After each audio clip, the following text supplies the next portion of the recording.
Do you have good health care? Lately, I've heard that we Americans get terrible care, that in Canada, Britain, even in Cuba, people get much better care. Hello?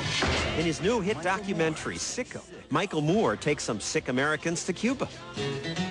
I'm on the way to Cuba, where all is happy. Check out the music he plays in the movie. Cuba, where all is gay. All is happy and gay? Actually, not everybody is happy, and not everyone is gay. It's one of the poorest countries in the world. Having said that, they've done a few things right. Moore's movie claims socialized medicine, that is, government-run medicine, is great, and it's why Cubans get better care than Americans. They believe in preventative medicine, and it seems like there's a doctor on every block.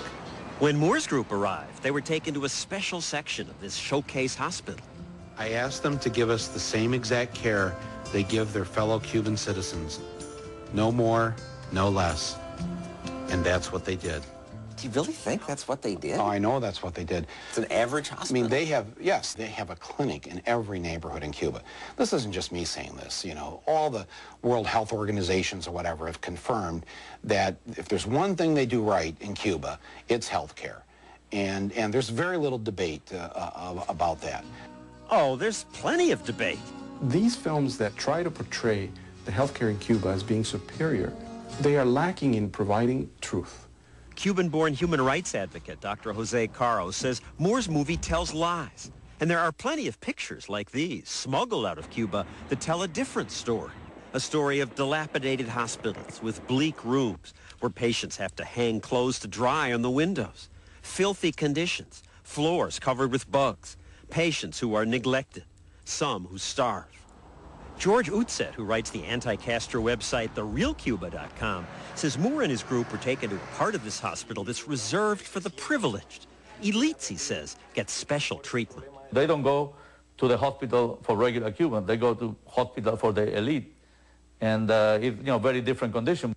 One Cuban doctor told us we are crazy with desperation for lack of health care. This YouTube clip posted by a woman from Venezuela shows the two forms of health care in Cuba. This one for the privileged who pay in dollars, and this one, pharmacies with empty shelves for regular Cubans. They live at least a month longer than we do. Moore claims that because Cubans get such good health care, they live longer. And it is true that a UN report claims that they live longer. But the UN didn't gather any data itself. The United Nations simply reports whatever the government in Cuba reports. Exactly. Communist countries are famous for hiding the truth. So why today would we believe the Cuban government's statistics? Cuba claims it has low infant mortality. But doctors tell us the data is misleading because when there might be problems, they just abort the fetus. I personally used to do 70 to 80 abortions a day. They told me I should end the pregnancy. Janet Sanchez says doctors told her her fetus had signs of Down syndrome and should not be born. It was my very first pregnancy. I wanted to have the child. And there is something else they do.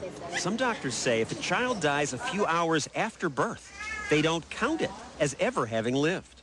It changes the number, even though the same number of children may be dying or more. Why would we believe these comparisons?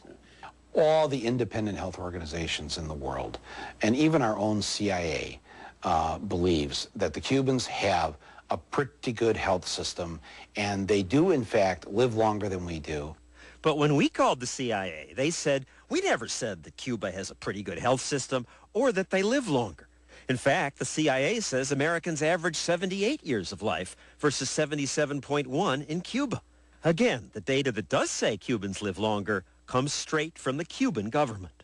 Why believe what they say about how long people live? Not to direct your interview here, but Cuba's the red herring.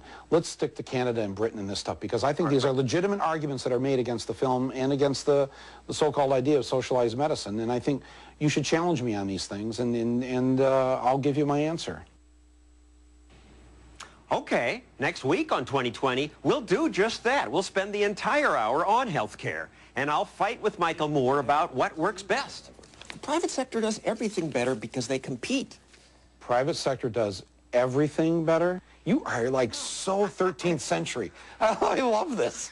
Limited government That's next week. We call it Whose Body Is It Anyway? Sick in America. We'll be right back.